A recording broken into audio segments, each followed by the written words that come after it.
February 18th, 2023, Brett Thompson was pulled over by a deputy from the Laramie County Sheriff's Office for expired tags. I'm Deputy Lewon with Laramie County Sheriff's Office. Reason why I'm stopping you is your registration's expired. Registration? It's my girlfriend's car, actually. Okay. Gotcha. Do you have your license? I don't. I just literally got everything like clumped up here. So,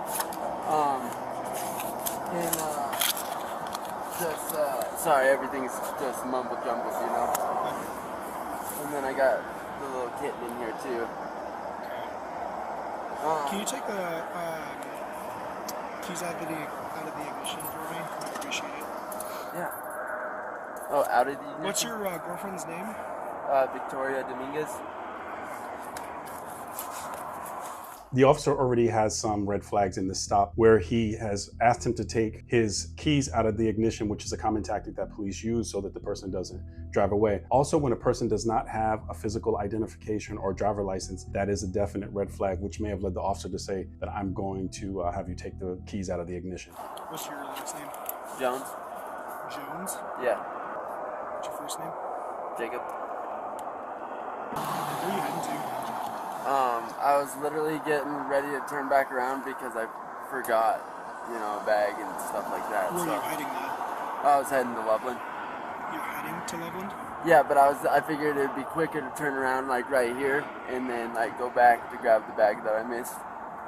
Okay. You get what I'm saying? Do you know which way you're going? Yeah, I'm going north south. So, like this way I'm going actually north, but I need to go back to the hotel. To go to Loveland, which is off 34, which is south. So why'd you go north on because I was going to turn around, like I just said, to get the bag. You know what I mean? That was like for the abrupt turn to the right because I forgot the backpack. You know what I'm saying? The subject in the interaction with the officer is a little directionally confused as to why he was making this turn in the middle of the roadway, which is another thing, especially if the officer knows the area, is going to be concerned about. Why is the person going this way when they say they were going that way? And this is just another thing that adds on to a heightened suspicion from the officer. So part of my job is to check for safe and sober drivers. Are you a safe and sober driver? I am safe and sober. I actually do not drink. How much marijuana have you smoked? I don't smoke marijuana. Any illicit drugs? No illicit drugs. Okay. Stay in the car. I'll be right back with you, okay? Yeah. Prior to this incident, I read the investigative report for this incident, and the officer had seen this vehicle inside the parking lot of a hotel and drew some suspicion from the officer, and that's why the officer decided to follow the vehicle. That, coupled with the fact that the registration tag did not match the plate and the driver did not have an actual physical driver license, a lot of these are going to be a red flag for the officer as he goes back to his car to figure out what's going on in this investigation. Can you just note the mail gave me a fictitious name of Jacob Jones? What the officer has learned while he's in the car is the name Jacob Jones was not a real name. It was the name of an associate of the actual driver, which is Brett Thompson, the person that we see here. Now the officer has a person who's given him false information. He decides to do what is reasonable under the circumstances, which is to get an additional officer to assist as he puts together all the pieces of the puzzle as to why the subject gave a false name. Ultimately, under this circumstance, it is believed that the reason why Brett gave the fake name is because his license was revoked at the time of this stop. I'm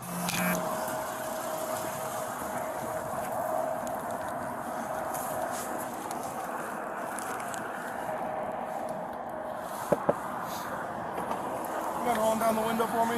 Yeah, sorry, it's just a cat, and then I was drinking my nicotine. Gotcha. Can you step out for me? Yeah, what's the problem? Yeah, please stay. Thank you.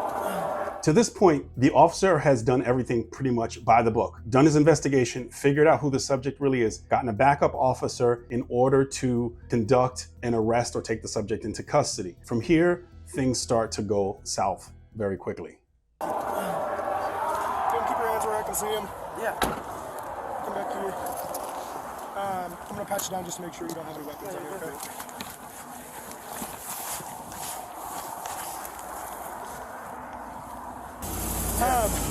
So, did you give me the right name? Yeah. What's your name? Jacob Todd Jones. Okay. Why don't you give me the right name? It is the right name. No, it's not. Yes, it is. Brent, I know. This is a very, very common mistake when an officer has decided they're going to place a person under arrest. They conduct the pat down and they don't handcuff them. Every officer who is worth their salt knows that if you're going to do the pat down at that point and you know you're going to arrest the person, then you place the handcuffs on the person at that point, especially a person who's given you false information. This can lead to very, very bad endings, as we're about to see. So right now you're under arrest. Stop! You're gonna get tased! Stop!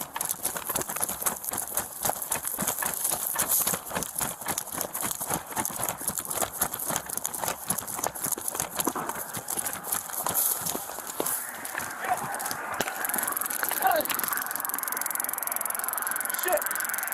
Shit!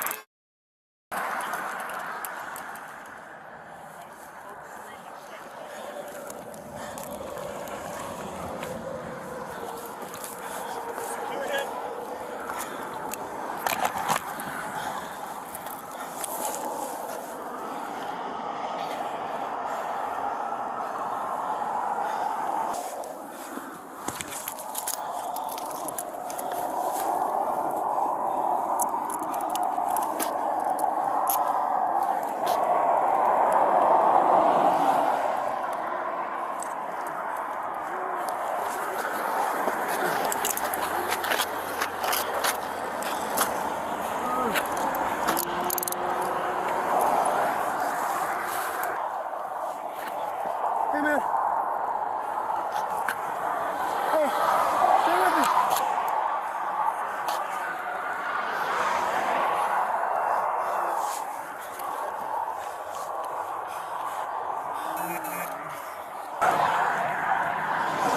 Even after 20 plus years of policing in my time in the Marine Corps, this is one of the most horrific incidents that I have seen. This is not how tasing is supposed to go. I went to taser instructor school. We're responsible for where the person can potentially fall after we're tased. Now, as far as the deployment of the taser and how it actually was effective, that's called NMI, neuromuscular incapacitation. It completely locked up Brett's entire body in the middle of a very busy freeway. And the worst possible outcome happened. He was run over by a vehicle at a high rate of speed, and he succumbed to his injuries. This should never, ever happen in policing. Let's talk about this. We're thinking about a misdemeanor crime, right?